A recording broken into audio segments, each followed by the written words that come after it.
and whatever I see is smiling at me.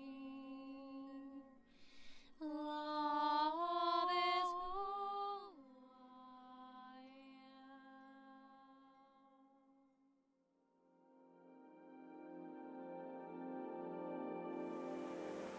Hello there, beloved Ascension pioneers, and welcome to this short Ascension update. Here with me, I want to talk about a very important topic, and this actually goes out to everyone, not just those of you who are working in terms of fields such as counseling, coaching, I don't know, you're just doing sessions with people, you're doing healing work with people, whatever, even hypnosis, whatever it is. It goes out to every one of us who are doing this work, because a lot of Ascension pioneers are doing this work behind the scenes. What does that mean? Well, the thing is that what is coming up for us is all that we've been preparing for, all of our roads to self-mastery, every detail we've ever put into our own perspective to get us deeper into mastering ourselves, because the true master is a master of wisdom of the self. We're not supposed to be confusing knowledge for wisdom. Wisdom is the birth of love and truth. When the love and truth meet, we get wisdom. And so those of us who have been doing this work on ourselves, through our own experiences, and every single part of the spirit initiation we've ever went through, it was to build this foundation and this template to be with the people, how to be with the people, how to even communicate with the people. In every one of my relationships, I was encountered with a new energetic dynamic. It just popped right at me, and although at times it was complex and hard, and I didn't understand why people have to be like this, why are they complicating so much, why are they making it so hard on themselves, a lot of these things, because I know for a fact that I came from higher realms where it's all pure love and wisdom. There's nothing like this there. There's no these ego distortions and ego entitlements and battles and clashes of wills. But we are here in this world of still opposing forces of polarity playing out before coming into unison. And our conscious role is to be, as I've shared in my previous video, go check that out, is to be a conscious steward, is to be a divine matriarch, an expression of divine love in human form. And this video will focus on those of you who are doing this work consciously and behind the scenes, which means just how you talk to people, even just your friends or your family or online. Now there's this World Wide Web when we meet people all the time. I get people writing to me, and I can't talk to anyone, just everyone on my path, because there's too many people writing, and I can't. Otherwise my day would be so scattered, and I don't have the time and the energy. I get so drained if I'm trying to, please everyone and talk to everyone. It's not the point. The point is that sometimes these connections come and one will filter or zoom in on us, not just in their counseling work. Why? Because when we do sessions or counseling work with others, because we're as bridges, we're acting as a bridge, we needed to go first so we understand how it is for people. But the second part was gathering data and how we communicate with them. And people who come to us for sessions and healing work, it's easy with those people because they're making a conscious invitation, and they're inviting themselves into that space, and they want it, and they're willing to invest in themselves to do the work. But sometimes we will come across people who are right in between. They're not still making a choice to do that step towards that conscious light integration. I'm talking about the fullness and the light of who we truly are. And they're still in between this light and dark, heavy, lighter, all of this, the game of polarity playing out. And they're still walking that path through maybe hardships and trials and tribulations and, conflicts even in their daily realities. And when we meet people like that, they won't necessarily say, hey, I want to have a session with you. They sometimes don't even feel they need help, or, we're not here to save anyone or to help people who are not even wanting. But sometimes what I've noticed in my own examples was sometimes a conversation just naturally takes place between you and another being. And things without either of you wanting to participate in that, they will just happen. And this will be, in a way, a testing ground for us to see how are we willing and how good we are at applying that which we were learning through our own experience, because it's easy to do that on ourselves. We're like a test bunny. We've been doing these experiments on ourselves, and we know what it works for us, because we can only ever master ourselves. We cannot master another. When people say, well, this is a guru or a master teacher, a wise sage, well, they are that if they truly are of themselves, of that wisdom that penetrates through them. and every single layer of illusion and falsehood that they have been penetrating through in order to transcend it and become this new being on the template of higher vibrating reality through our own embodiment, because we cannot be what we don't embody. We can have an idea about it, and yet we don't know. So when these people come, sometimes we'll be almost like sucked into these discussions that will be playing around this, I call it like the hamster wheel, right? Right and wrong. You know, people will say, well, I'm just sharing my story or my opinion, but a lot of the times it won't be like that, because you're almost gonna, you as an empathic being, and I don't use the word empathic lightly here, because when people say I'm an empath, and they use it in terms of they're just sucking in the energy of others without conscious self-mastery, and they're just becoming the feelings of others, which is not truly self-mastery. What I mean is that you're a compassionate being, that you can live through a compassionate observation of others. So how do we play that out without getting sucked into their scenarios and what they're trying to sell to us? I'm not saying that we're not supposed to share with others, you know, and sometimes people will have maybe more difficult, more challenging stories because they're still being, you know, driven through that tunnel that leads on the other side, which is our ascended side. And a lot of people are still saying, well, darkness is a part of this and all of this. Yes, it is, for us to meet it, to integrate it, but it's not who we truly are. As source beings, we are that fullness of truth. Truth illuminates. Truth is full illumination. So the game of dark and light is only a partial, temporary game, and until we kind of see it like that, and we're conscious of it, and we're aware of it, we will see it like a play. But we won't be attached to it and the stories that come through. So a lot of times I see with the people who will just automatically or randomly come across our path, and they'll kind of try to lure us into their version of reality. For us it's easier because we can hold the torch of light, or we can see through that neutral space of observation, but for others sometimes it's not, and they can get lost in words. And I want to make this video as a shout out to all of us. How could we approach sometimes with better understanding these people, because we're all learning together, because I don't always have all the answers, and sometimes even for me it's hard. It's hard because I don't know. Sometimes I feel words fail me, because words are an extension of love, but they're not love in its core. They're not love itself. So if we're trying to overly talk to others or just use words, we're just going to get in that hamster cycle. And I can feel it when I'm being almost sucked in that. And someone passes that torch of their own version of reality and saying, I'm not going to censor my stuff. I'm not going to, you know, just how I am and what I choose. And immediately when you choose to align with that, by being with that, let's say you spend days with that is even enough, or whatever it is, you're already tuning into that. So how can we so masterfully stay aligned with our presence, just observe and help through just holding the presence of that divine love without being in that, even communicating the way others want to suck us into their ways of communicating. Sometimes it's so obvious that because people haven't yet mastered that template of that simplicity of life, they will say, life is complicated, my story is complicated. And this just happened to me recently in one of the communications, and I said, yes, okay, it might feel like that from one perspective, and I get that. But it's not who we are, and we're not supposed to be attached to this, and we're not supposed to feel victims. And how do we present this to people without them getting defensive over their stories and saying, oh, you don't understand me, you don't get me, because, you know, you've never gone through this, and you didn't get this, and, you know, I don't even share my story. I get asked this a lot, and people want to know how I got to my level of personal attainment and self-mastery, and it's like, I don't even want to talk about it anymore, because the level where I am right now, it's just, I'm just joyful. I want to live in joy. I am joy because I realize that's what I am. And I'm playful, and I am like this most of my time. So sometimes you talk to people and they can hold that frequency for a while, and then they'll drop it. Their shadow will come out, and they're going to say, well, the shadow is good, you know. It's like, yes, to embrace it, but I'm not choosing to live in it anymore because I've mastered my shadow. I've integrated in terms of becoming a unified, polarized light of unity. And that's the whole meaning. It's not that I'm negating it. I'm not new agey. I'm not avoiding it. I've already done this processing work for myself. So how do we sometimes talk with the people not to get involved to the level that they're sucking us into something that's no longer ours. It's no longer our world. We're not there anymore. And still for them to feel embraced and accepted, because I just recently said to someone, well, I don't have to love you and accept you from where you are, from your stance. I can be here holding my position and the truth that I've mastered and embodied, and still love you and accept you in an even better space, because I can do it from that pure space of love, the purity of true divine love, not that attached love and being codependent. And you think you always have to be there for everyone's stories and all that they have to share. Yes, we have the ears to listen.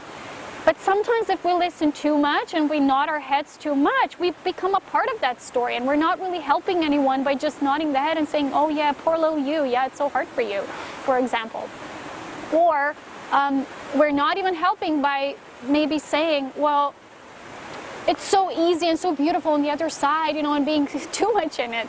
It's what is the right balance for us. You know, there is no other way but to really be present with how love wants to express itself through us at that moment, how spirit guides us, because love is not just being, for example, in one moment overly kind and attentive. And sometimes if that comes to the detriment of your own self and the lack of your self-worth and self-value because you want to please another too much by being kind, that's not love. Then you're not being in the space of true love. There's many versions of us, how we perceive love as humans, but the true love is the love when we each feel whole and fulfilled without to the detriment of another, without one feeling not whole. So let's say we have a conversation, you're conversing with someone, and for them it feels right to lash out these things and share these things and getting attached to their story, and for you it's not. So how do you find a space of mutual cooperation? Well, you can't if another chooses to stay in that, and you're wanting your own choices, because as a master of yourself, you know that you're not choosing the light of the truth because it's better than the heavy, than the dense, than the dark, and the wounded, and the identity attachment. It's just because you choose it for the choice of love itself. You choose it for the sake of love, and you don't feel more worthy because but you own your ownership. You own your mastery. How do we own our mastery? Because a lot of us are going to find ourselves in the space of moving in and out and in and out. And today I was presented with this weather, right? I was doing yoga inside, and I wanted to go out, and the moment it got sunny, right, I said I'm going out, and when I come out I want to do the video recording. You can see now it's raining, and the weather is kind of showing us this push and pull, right, back and forth. We're still crossing that bridge, but for a lot of us who feel like we've really arrived, what does that mean for us? We feel like for us it no longer has to be hard, and these people who sometimes come in our mirrors, yes, we are here to assist them, but not by coming back. And I said this clearly just recently. I said I'm not going back to that, because I've already went through that, and I've graveled my way out of those illusions and, you know, penetrated to so many of these distortions and falsehoods, and why would I come back? And why would I need to be there just for another to feel understood? We actually offer such a high level of understanding by being ourselves, just being ourselves.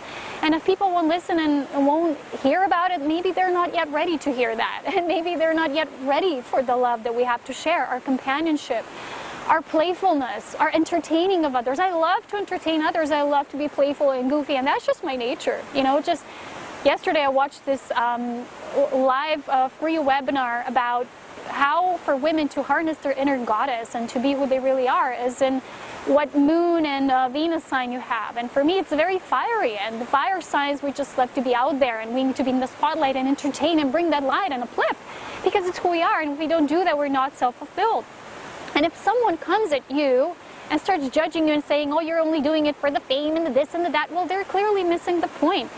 We're just each here to self-realize, to realize how we truly need to be and how to serve others through just being ourselves. And I'm going to tell you, it won't be easy for us as well. This is our next level of training, is back and forth.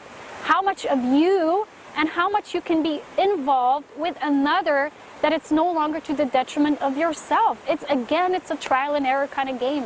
We're not maybe going to do it right the first time, and people will lash out, or they're going to have their opinions and whatever.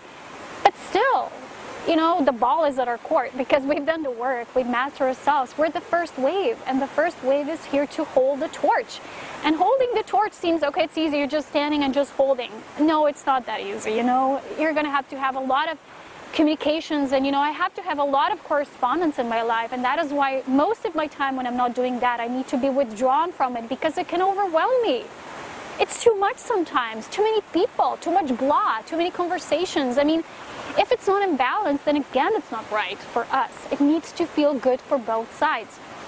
Just recently I spoke to my friend, and we've been going at it like, what does it mean with this first stage for us, for many of us has completed? What does this mean? Because a lot of us feel like we're grieving the old stage, we're completing the old stage. What was it even? We don't even know fully. We're kind of assessing that at this time.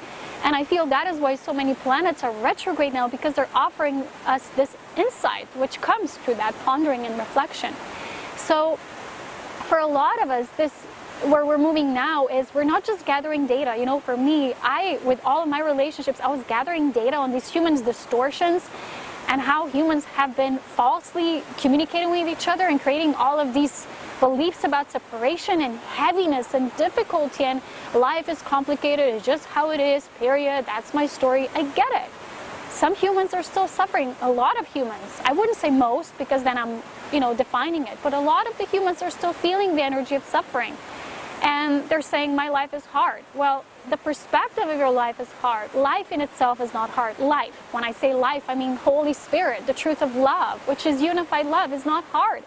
And when we realize that aspects of our life are not as easy and as flowing as life is in its truth, the Holy Spirit, then we know that we're still living a bit of that distortion, which we've created. It's maybe our soul agreement that will get us further on our path.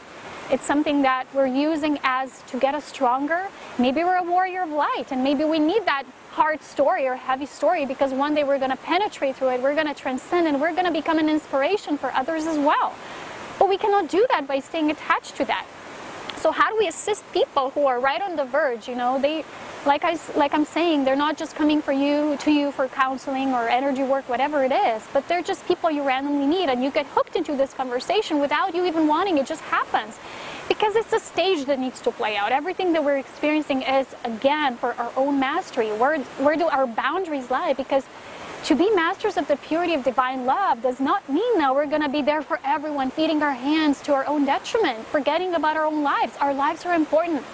I was so much in solitude for most of my life for me to get to where I am now.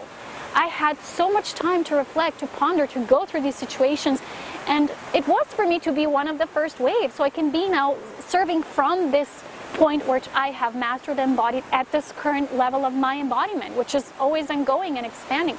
But this is me, and this is where I am now.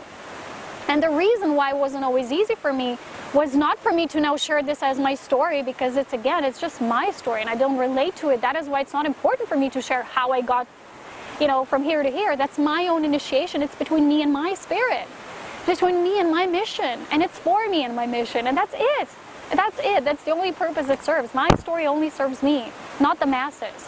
What serves the masses is how much I can purify myself to be a channel of the purity of love, and the messages I can put out there is love. And for people who are willing to hear and say, yeah, I'm respecting that, I'm hearing that. Not people who will lash out at you in the end and want to have conflicts and ego battles and battles of entitlement. Because a lot of times I witnessed that I was just being so playful and joyful, and people kind of resented that and they lashed out at me. They thought I'm just playing. It cannot be like that. Life cannot be so beautiful. Well, life was hard for me too when I was moving through many things, and certain aspects of it are still challenging. But challenges, I don't perceive them as hard. I no longer believe in learning lessons. A lot of people still use that term. Watch Jeffrey Hoppe with Saint Germain. He said, for the I am people, for masters of the new, it's no longer about learning lessons. It's about creating the lessons. You're creating them. You're creating your own stage of life, for your life force to unfold for you, for your life passion. For me, because I have most fire in my chart, in my divine blueprint, I need to be passionate about things, and I'm mostly passionate about to live love and truth, to become the wisdom, to become the chalice of this wisdom. And for me, that's what I'm most passionate about. The ways I do it might vary and they're different. But it's one passion that drives most of me in my life, and it's the vehicle of my consciousness that does that. And for me to defend myself or to excuse myself, to explain myself to anyone would be to the lack of the detriment to myself. To the detriment of myself and to the lack of the purity of that which I am. So we're really not serving others when we're starting to get defensive ourselves. The moment we get argumentative or defensive, or maybe just feeling drained by that energy, it's not because of the other person. We're feeling drained because that flow of how that is unfolding no longer serves us. It's no longer who we are. but we can still serve. We don't have to fully withdraw. So where's the fine line, right? Where do we find that space to merge the worlds?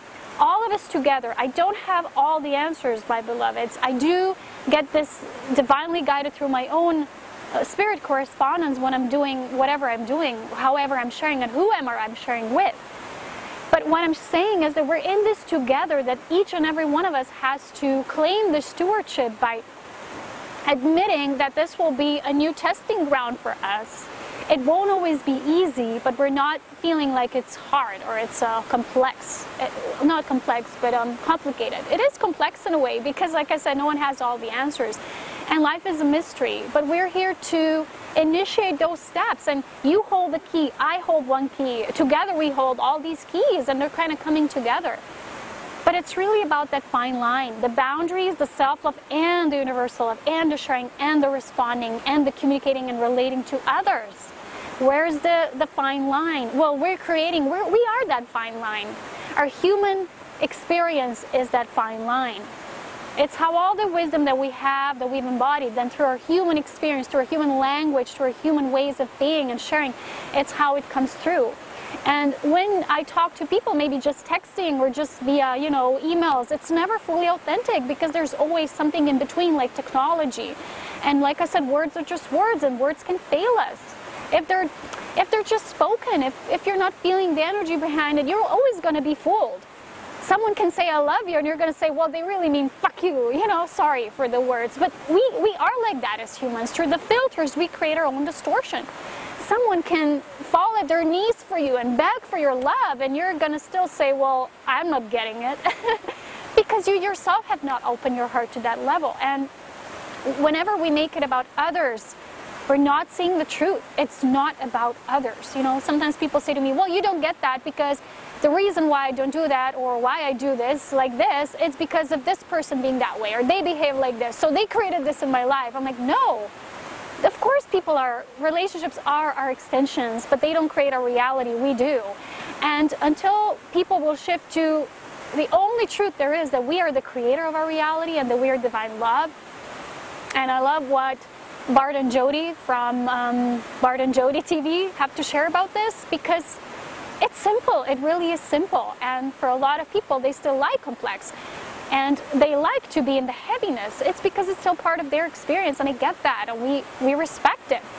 But where do we play in terms of being and sharing and communing, but not getting pulled in that? Where's the fine line? Again, it's our own masterful choice. And whenever people do that at me and they say, you're doing that because you're supposed to be so ascended, you're supposed to know this and, accept everything. Yes, I accept it. That doesn't mean I have to be with it. It doesn't mean I have to choose it as my own vibrational alignment.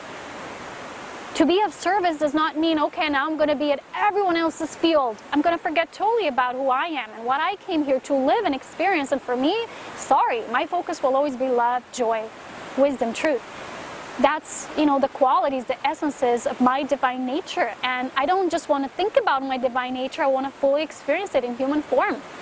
And when people say, well, for me, life is still shit sometimes, yeah, I get that. I totally do. But I'm not going to support it by saying, yeah, that's all there is. There's so much more, and we are so much more. So I'm putting that today out as an invitation for all those of you, even those of you who say, well, I'm not a part of this. Yeah, you are. You meet people, even maybe in the street. Maybe you meet a random stranger and you have a conversation. Sometimes it will be beautiful and harmonious, and other times it will trigger things to come out that won't always be just beautiful and will be hard for you. You won't know how to always communicate yourself. You will shut down a bit. We have to be very strong, very brave to communicate with full authenticity without feeling, oh, maybe I'm going to hurt another by saying that. Well, maybe that cracking of the heart needs to happen for people to have their own enlightening experience. Because it's one thing to reflect and to have philosophies about spirituality. The other thing is to live it. And to fully live it, and people will say, well, you're just one angle of the whole creation. Well, what if we are the whole creation, And by being that, of course we're everything, but where do you choose to filter? Where is your I am leading you towards? And another thing I want to add to here is people who only share about angels and masters and guides, and it's just one side of the story. Ask your angels for help. Ask your angels to manifest for this and for that. They will create everything in your life. Well, we forget who is that creator, is our I am, is our presence, is the divine love that we are. For me, that love is my life force, and for me, the life force creates. Well, angels are my companions, they're my buddies. There are also extensions of source, they're one part of the variation of creation, but they're not me. I am my own uniqueness, and that uniqueness is driving our ascending experience forward. And we got to choose our uniqueness for us without feeling guilty if someone else feels they need to respond to you in a way that they can only be understood by you totally getting them by being where they are. No. We got to continue to choose our mastery. It's a road of mastery, is a continuous choosing, and I've shared with you this many times, that ascension is not something you become and that's it, boom, poof, puff the magic dragon. It's a continuous choice. It's a continuation of living and aligning with that living life force of the truth and love as one in wisdom. So that's it. That's my message for all of us for today. We got to find those missing pieces. Well, they're not missing. We're just rediscovering and creating them anew as well. Because I am a pure innocent being, and I love that return to innocence. And I love my heart because it's always going to be pure and innocent and playful. And if I get kind of like sucked into the heaviness of others, I take it like, yes, I get it. People are feeling and they're still suffering and they have, you know, these experiences. But I cannot become that suffering because it's not what I have already awakened myself to and, you know, what I'm living up to. And I cannot take that stand. I can only take my own, and the same goes out for you. So we are the responsible ones for ourselves, not for others, but responsible enough to know where this fine line comes. There's a silver lining to every experience, and we're learning that as we go along, as we're continuing our soul refinement experience. So it's getting chilly, as per usual these days. So I will go. I will love and leave you with that note. As always, thank you for those, to those of you who are supporting, donating, sharing your experiences, your feedback. I would love to see how you're handling this and how you're communicating with others. It's becoming a strong next step for us, as that essence of the beloved within is now getting the external beloved who we are. We're embodying our cosmic beloved self.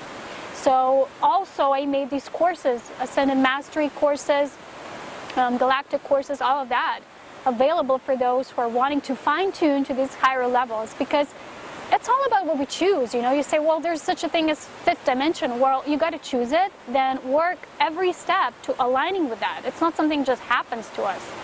So that's it.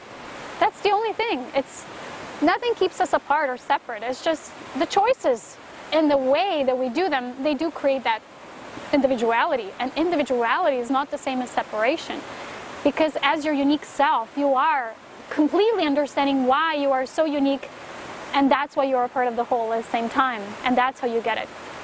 So thank you for watching, and for fine-tuning, and for sharing, and I love you all so very much. And to be a detached, compassionate observer does not mean we're cold-hearted, that we don't feel. We just got to keep it real for us. So thank you, and as always, so much love, wisdom, and power.